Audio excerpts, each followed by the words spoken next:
Any insights from the Chinese model for this rising India and, in brackets, Sri Lanka? I have always maintained that China has done wonderfully well, but it's not a model for anybody else. It's the Chinese model, and that is theirs. And it worked for them, it may not work for anyone else.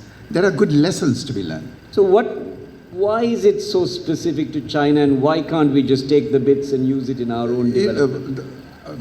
There may be people who will disagree with me on this, but the Chinese mindset, their discipline, very firm government control, long-term policy planning rather than short-term, like in our case, we plan from one election to another.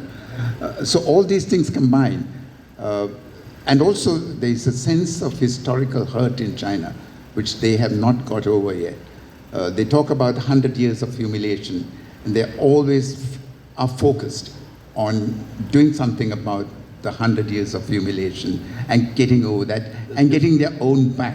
So China has done very well in the last 30 years or thereabouts. That from being a third world country, very poor third world country. I've seen China in the late 80s and early 90s. It was much poorer than us.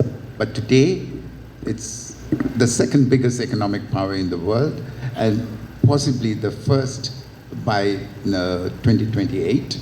So there are lots of things there. And then, of course, it's not only a factory anymore. China's technology is astounding. I've been to factories which are manned by just 2 or 3 people, and everything is done by robots.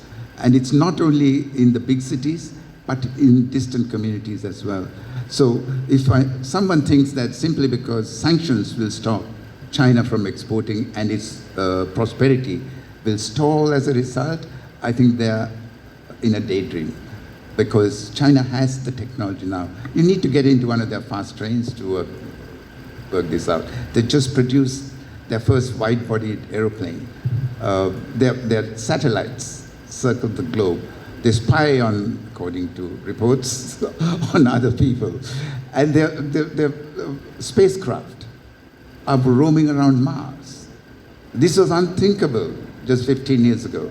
So China has done very well, but this is the Chinese model, and for the Chinese. I don't think it's could be adopted lock, stock, and barrel by anyone else. But there are good lessons to be learned from China. Thank you. William, any historical perspectives? Yes, well,